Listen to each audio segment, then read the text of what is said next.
Okay, tonight is Chanukah, Mirza Hashem Rabosai, and there's a very interesting halacha by Ner Chanukah, brought down in the Shulchan Aruch in Tafresh Ayin Aleph.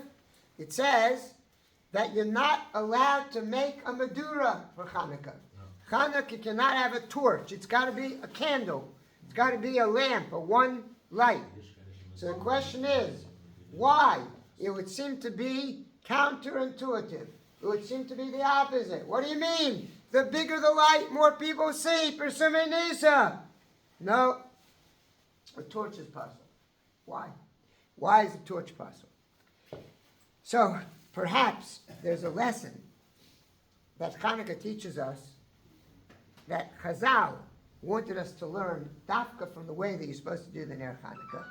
And this has to do with history. Because the history that it has to do with is that Rambam writes in a letter.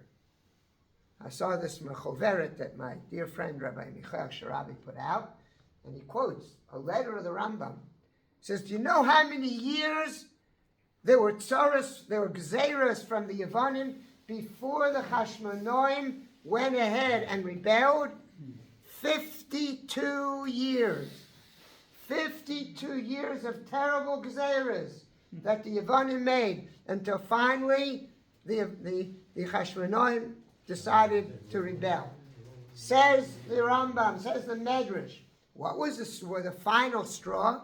Final straw was that they made a terrible gzeira that any woman who was getting married, they would take her to the governor first.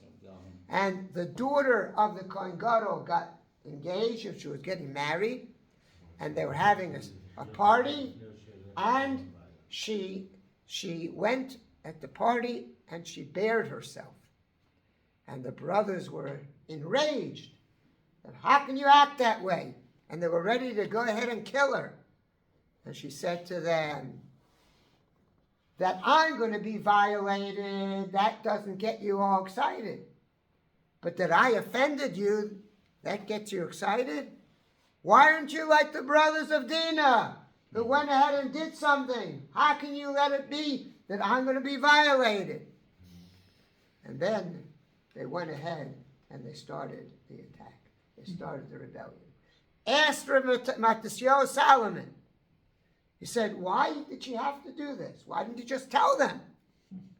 Says Matisyahu Solomon that, sometimes it's not what you say. It's that you have to catch the exact moment, the exact point where you push the right point at the right time. And that makes a difference. It's not necessarily the message. You can shout the message and it doesn't do it. It's got to be that there's a point of something that puts the pressure in and gets you at that right moment. And I think that's perhaps the remez of the Ner Chanukah. The Ner Chanukah it's a little lamp. It's a little light. It's a little pinpoint of light. But that little pinpoint of light breaks through the darkness and sends a message. We don't want to shout the message, because sometimes when you shout the message, people don't get the point. It's a point of light. That point has to penetrate. That's Ner Chanukah.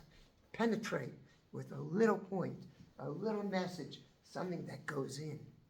And that's the message of Chanukah, that Klal Yisrael stands for very special things, messages that go straight to the heart, penetrate a little bit of light, and go straight to the heart.